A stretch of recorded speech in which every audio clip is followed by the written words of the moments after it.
নমস্কার, CNN 24 সংবাদে আমি নীলাঞ্জন আপনাদের স্বাগত জানাচ্ছি। প্রথমেই সংবাদ শিরোনাম। মণিপুরের মুখ্যমন্ত্রীর এসকর্ট গাড়িতে অ্যাম্বুশ করে হামলা, একদল বন্দুকধারীর, আহত জওয়ান।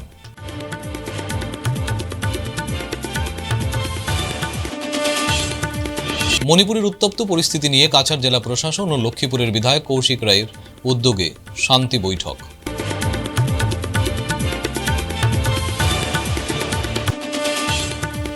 বরাকের বিভিন্ন সমস্যা সমাধানের লক্ষ্যে নাগরিক স্বার্থ রক্ষা সংগ্রাম পরিষদের প্রতিবাদী মিছিল শিলচরে।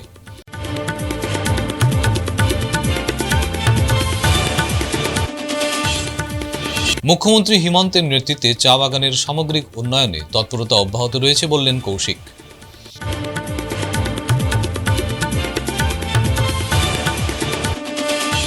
বিএসএফ এর গুলিতে বাংলাদেশি গুপ্তচর নিহত।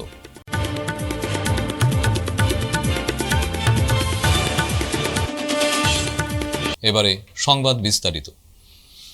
জিরিবামের গোষ্ঠী সংঘর্ষের উত্তপ্ত পরিস্থিতির মধ্যে মণিপুরের মুখ্যমন্ত্রী এন বীরেন সিংহের এসকর্ট গাড়িতে অ্যাম্বুশ করে হামলা চালায় একদল বন্দুকধারী।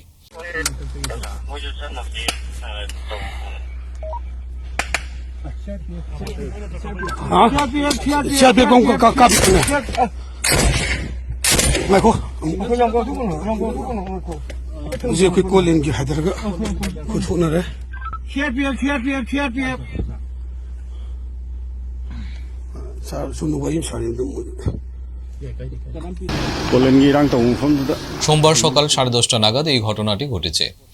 ইম্ফল জিরিবাম 37 নম্বর জাতীয় সড়কের কটলেন নামক স্থানে এই হামলার ঘটনা সংঘটিত হয়।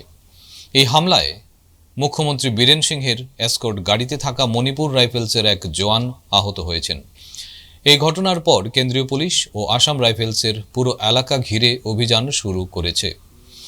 উল্লেখ্য, মণিপুর রাজ্যের মুখ্যমন্ত্রী এন বীরেন সিংহ আগামীকাল মঙ্গলবার জিরিবামে আসার পরিকল্পনা করে অগ্রিম এসকর্ট টিম পাঠিয়েছিলেন। মুখ্যমন্ত্রীর এসকর্ট টিম আসার পথে অ্যাম্বুশ করে তাদের উপর হামলা চালানো হয় বলে জানা গেছে।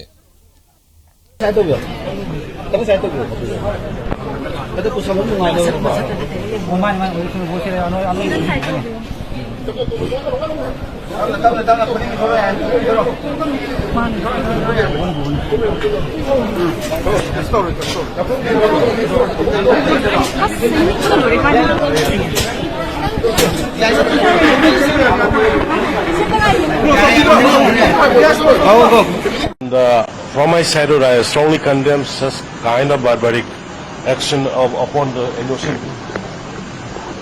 To condemn, and from my side, I strongly condemn such kind of barbaric action upon the innocent.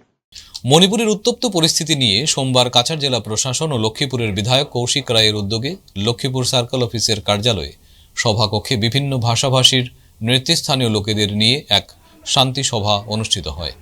এদিনের সভায় লক্ষ্মীপুরের বিধায়ক কৌশিক রায়, জেলা কমিশনার রোহন কুমার ঝা, পুলিশ সুপার নোমাল মাহাত্তা সহ বিভিন্ন প্রশাসনিক কর্মকর্তারা উপস্থিত ছিলেন।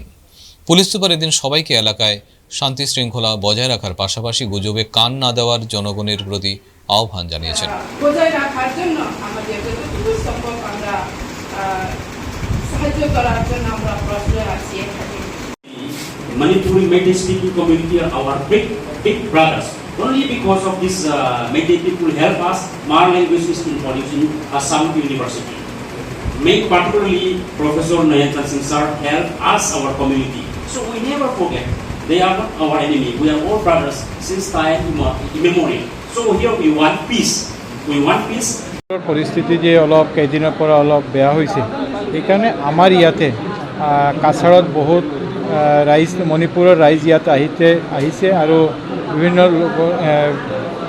মানে ইয়াতে শৰণ লৈছে, মানুহৰ ঘৰত আছে, বিভিন্ন ঠাইতে আছে। আমাৰ কাছাৰত যাতে কোনো ৰকমৰ অসমত যাতে কোনো ৰকমে শান্তি বিঘ্নিত নহয়, সেইকাৰণে আমি ইয়াতে বিভিন্ন আজি জাতিগোষ্ঠী ভাষাগোষ্ঠীৰ লোকসকলক ইয়াতে মাতিছিলোঁ। প্ৰশাসন, জিলা প্ৰশাসন, SP, DC তেওঁলোকে ইয়াত উপস্থিত আছিলে আৰু আমাৰ লক্ষ্য যে কাছাৰত অসমৰ মাটিত যাতে কোনো অৱস্থাতে কোনো আইন শৃংখলাৰ অৱনতি নহয়, সেইকাৰণে চবৰ কপাৰেশ্যন আমি বিচাৰিছোঁ। এবং ইয়াতে আজি আমি অত্যন্ত আনন্দিত যে প্ৰায় 150ৰ ওপৰত ইয়াত বিভিন্ন দল সংগঠনৰ ব্যক্তিবিলাকে ইয়াতে আহিছিলে আৰু আহি চবে আমাৰ ইয়াতে কাছাৰ তথা অসমত যাতে আমাৰ শান্তি শৃংখলা বজাই থাকে সেইকাৰণে তেওঁলোকে যত্ন ল'ব বাবে আমাক আশ্বাস দিছে। নাই, আপোনাৰ যিটো সীমামূৰীয়া অঞ্চল আছে, অসম মণিপুৰৰ যিটো সীমামূৰীয়া অঞ্চল আছে, প্ৰায় ইয়াৰ ষ্ট্ৰেচ যিটো আছে প্ৰায় 130 কিলোমিটাৰ আছে। গতিকে সকলো অঞ্চলত আমাৰ তিনিটাকৈ থানা ইয়াত আছে। এখন হ'ল জিৰিঘাট থানা, এটা হ'ল লক্ষীপুৰ থানা আৰু আনটো হ'ল জয়পুৰ থানা। গতিকে প্ৰতিটো এৰিয়াতে আমাৰ চাৰ্ভিলেঞ্চ আছে, প্ৰতিটো পুলিচৰ টহলদাৰীৰ ব্যৱস্থা আছে আৰু মাননীয় আৰক্ষী সঞ্চালক প্ৰধান ডাঙৰীয়াই এটা কোম্পানী আমাৰ স্পেচিয়েল কমাণ্ডো ফ'ৰ্চ আমালৈ পঠাইছে আৰু সেই কমাণ্ডো ফ'ৰ্চ দি আমি প্ৰতিটো জেগাতে আমি পেট্ৰলিং কৰাই আছোঁ। মানুহবিলাকক এটা জাষ্ট কনফিডেন্স বিল্ডিং মেজাৰ্ছ হিচাপে যাতে মানুহবিলাকৰ মাজত ভ্ৰান্ত ধাৰণাবিলাক নাহে। আপোনালোকে দেখিছে যে বহু লোকে কিছুমান ফেক ছ'চিয়েল মিডিয়াত ফেক নিউজ বা ফেক কিছুমান ভিডিঅ' তেওঁলোকে পোষ্ট কৰি দিছে, যিটোৰ কাৰণে মানুহবিলাক পেনিক হৈ যায়। গতিকে আমি সকলোকে অনুৰোধ কৰিছোঁ যে ভেৰিফাই নোহোৱাকৈ, যদি তাক ভেৰিফাই নোহোৱাকৈ কোনো ধৰণৰ যাতে অসমৰ্থিত যাতে এনেকুৱা কোনো তথ্য বা কোনো ভিডিঅ' যাতে মানুহবিলাকে ছ'চিয়েল মিডিয়াত পোষ্ট নকৰে, যিটোৱে আমাৰ ইয়াত থকা শান্তি সম্প্ৰীতিত থকা মানুহখিনি তাত আঘাত হ'ব পাৰে। আৰু আজি দেখিছে আপুনি পিছ কমিটিৰ মিটিঙত, শান্তি সভাত বহুত লোক গোট খাইছে, সকলো সম্প্ৰদায় বিশেষকৈ লোক ইয়াত আছে আৰু সকলো লোকৰে এইটোৱে কথা হ'ল যে আমি শান্তি বিচাৰোঁ। তেওঁলোকৰ এই যিখিনি কথা তেওঁলোকে কৈছে যে তেওঁলোকে ইয়াতে পুলিচ চকীৰ ব্যৱস্থা, তেওঁলোকৰ কথা আমাৰ ইয়াত তুলিছে। এই বিষয়সমূহ আমি ঊৰ্ধ্বতন কৰ্তৃপক্ষক জনাওঁ আৰু ঊৰ্ধ্বতন কৰ্তৃপক্ষই সেই বিষয়সমূহত তেওঁলোকে বিবেচনা কৰিব বুলি মই ভাবিছোঁ। ইয়াত যিখিনি লোক আহিছে তাত আমি দেখিছোঁ যে যোৱাকালিও আহিছে, তাৰ আগতেও আহিছে। তেওঁলোকে দুই পক্ষৰে লোক আহিছে আৰু দুই পক্ষৰ লোকে আহি তেওঁলোকৰ নিজৰ সকলোৰে ৰিলেটিভৰ ঘৰ আছে, তেওঁলোকৰ নিজৰ সম্বন্ধীয় লোকৰ ঘৰ আছে, ঘৰবিলাকত তেওঁলোকে আশ্ৰয় লৈ আছে আৰু তেওঁলোকে যাতে শান্তিৰে থাকিব পাৰে তাৰ কাৰণে আমি পুলিচ টহলদাৰীৰ ব্যৱস্থা সকলো অঞ্চলতে কৰিছোঁ। সোমবার বরাকের বিভিন্ন সমস্যা সমাধানের লক্ষ্যে নাগরিক স্বার্থ রক্ষা সংগ্রাম পরিষদের পক্ষ থেকে একটি প্রতিবাদী মিছিল বের করা হয়। মিছিলটি শিলচরের ক্ষুদিরাম মূর্তির পাদদেশ থেকে বের হয়ে ন্যাশনাল হাইওয়ে পয়েন্টে গিয়ে সমাপ্ত হয়। তাদের দাবি হলো শিলচর শহরের ফুটপাত দখলমুক্ত করা, পানীয় জলের সমস্যার সমাধান করা, শহরের রাস্তা দ্রুত মেরামত করা, জমা জল নিষ্কাশন করা এবং শিলচর শহরের বিভিন্ন নালা আবর্জনায় ভরে থেকে যে বিষয়ে পুরসভার বিহিত পদক্ষেপ নেওয়া উচিত, তারাপুরের শিববাড়ি রোডের ভাঙনের কাজ অতি শীঘ্রই সম্পূর্ণ করা, বরাক উপত্যকার শিল্প কারখানা গড়ে তোলা, বরাক উপত্যকার প্রতিটি প্রকল্পের কাজ যুদ্ধকালীন তৎপরতায় সম্পূর্ণ করা সহ সংবাদ মাধ্যমের সম্মুখে বিভিন্ন দাবি তুলে ধরেন তারা। আমাদের অনেকগুলি দুঃখ দুর্দশা নিয়ে আজ আমরা মিছিলে নেমেছি। জনগণ, আমাদের অনেকই সমস্যা আছে, তার মধ্যে আমি শুধু 2-3টা বিশেষ সমস্যার কথা বলছি। একটা হলো রাস্তাঘাট যেভাবে ভাঙা এবং রাস্তাঘাট যেভাবে জলে হয়ে থাকে, ভর্তি হয়ে থাকে, তাতে করে প্রায় প্রতিদিন এইসব উল্টে যাচ্ছে। ভাগ্য ভালো কোনো সেটার কেস হয়নি। যদি কেউ সেটার কেস হতো তাইলে যে পরিবার তার মেম্বারকে হারাতো সেই পরিবারের পাশে কেন রাখে? দেখুন, আমাদের তো দাবি আর সমস্যার অন্ত নেই। শিলচর আমরা সমস্যা জর্জরিত, বরাকবেলির লোকজন সমস্যা জর্জরিত। আমরা গতকাল একটা অভিবর্তনের আয়োজন করেছিলাম শিলচরে, পুরো হল ভর্তি লোকজন ছিলেন, শহরবাসী সোচ্চার ছিলেন এই সমস্যাগুলো নিয়ে সমাধানের পথ খুঁজতে। তাই এবং নাগরিক স্বার্থ রক্ষা সংগ্রাম পরিষদের আহ্বানে আজ একটা মিছিলের ডাক দেওয়া হয়েছে। এখানে মিছিলটা ক্ষুদিরাম বসুর মূর্তির এখান থেকে শুরু হয়ে রাঙ্গিখালি অবধি যাবে। মিছিলে আমরা শহরবাসীকে সচেতন করতে চাই, আমরা জানাতে চাই আমাদের সমস্যাগুলো সম্পর্কে। আমাদের সমস্যাগুলোর মধ্যে প্রথমেই রয়েছে শিলচর শহরে আবর্জনা, নালা নর্দমা অপরিষ্কার এবং বৃষ্টিতে মনে আছে গত 24-25 মে দুদিনের ধারা বর্ষণের ফলে বহু লোক বাস্তুচ্যুত হয়েছিলেন, আশ্রয় শিবিরে আশ্রয় নিতে বাধ্য হয়েছিলেন। জলে ডুবে যায়, শহরের 2/3 জলে ডুবে গিয়েছিল, কারণ নালাগুলো আবর্জনাতে পরিপূর্ণ। নালা, খাল, আবর্জনা এত বেশি জল টানতে পারে না, এগুলো হচ্ছে প্রধান সমস্যা। সেই দীর্ঘদিন থেকে এই কাজটা কেন হচ্ছে না, এটা একটা ইম্পর্টেন্ট ব্যাপার। আমাদের নাগরিক স্বার্থ রক্ষা সংগ্রাম পরিষদ ওটা বারবার বলে আসছে এই কারণে, কারণ শিলচর শহরের আরেকটা দাবি উঠছে যে নদীর নাব্যতা কেন আসছে না। নদীর নাব্যতা কমে যাওয়ার ফলে বারবার ফ্লাডের সম্মুখীন হতে হয়। সেই নদীকে ভরাট যে বালি দিয়ে হয়ে যাচ্ছে, সেটাকে আমরা ক্লিনিং করার জন্য সরকারের কাছে বলছি, রাস্তাঘাটের কথা বলছি, বিকল্প সড়কের কথা বলছি, আমরা সারফেস ট্রান্সপোর্ট রোডের কথা বলছি, নয়তো আমাদের এখানের জনজীবন বিপর্যস্ত হয়ে যাবে। আগামী দিনে আমরা চলাফেরা করতে পারবো না। প্রতিটা জিনিসের দাম অগ্নিমূল্য হয়ে যাচ্ছে ট্রান্সপোর্টেশনের জন্য। যদি আমাদের এভিয়েশন থাকে, শিলচর গুয়াহাটি শিলচর যে ফ্লাইট, ওটা প্রয়োজনে ওটা 50,000 টাকা হয়ে যায়, অথচ আমাদের রোডটা হচ্ছে না। এটা কত বড় দুঃখের ব্যাপার, কত বড় চিন্তনীয় ব্যাপার। কাদের সঙ্গে কাদের রিলেশন আছে, ওটা চিন্তার ব্যাপার আছে। আমরা ওর জন্য প্রতিবাদী হয়েছে। চা শ্রমিকদের পাশাপাশি চা বাগানের কর্মচারী এবং রুগ্ন চা বাগানের পুনরুজ্জীবনে রাজ্য সরকার কাজ করবে। কিছুদিন আগে মুখ্যমন্ত্রী ডক্টর হিমন্ত বিশ্ব শর্মা 5 দিন বরাক উপত্যকায় ছিলেন। মুখ্যমন্ত্রী তখন 5 রাত বরাক উপত্যকার চা বাগানে ছিলেন। সেই সময় মুখ্যমন্ত্রী চা বাগানের বিভিন্ন সমস্যার সমাধান নিয়ে বাগান ম্যানেজমেন্ট, পঞ্চায়েতের সঙ্গে আলাপ আলোচনা করেছেন। মুখ্যমন্ত্রী তখন বলেছিলেন যে আমরা বর্তমান চা শ্রমিকদের সমস্যার সমাধান নিয়ে কাজ করছি। রবিবার শিলচরের বঙ্গভবনে ভারতীয় চা কর্মচারী ইউনিয়নের 72তম বার্ষিক সাধারণ সভার মুখ্য অতিথি বিধায়ক কৌশিক রায় এই কথাগুলো বলেছেন। তিনি প্রকাশ্য অধিবেশনের মাধ্যমে ভারতীয় চা কর্মচারী ইউনিয়নের 72তম বার্ষিক সাধারণ সভা অনুষ্ঠিত হয়। উনি এক চা বাগানে ছিলেন এবং চা বাগানে যখন উনি ছিলেন সেই সময় চা বাগানের বিভিন্ন সমস্যা নিয়ে উনি আলাপ আলোচনা করেছেন। ম্যানেজমেন্টের সঙ্গে আলাপ করেছেন, বিভিন্ন বাগানের পঞ্চায়েতের সঙ্গে আলাপ করেছেন, অন্যান্য যারা স্টেক হোল্ডার তাদের সঙ্গে উনি আলাপ আলোচনা করেছেন এবং এবার এটা সমাধান কিভাবে করা যায় সেই সমাধানগুলি নিয়ে বিভিন্ন সাজেশন ওনার কাছে এসেছে।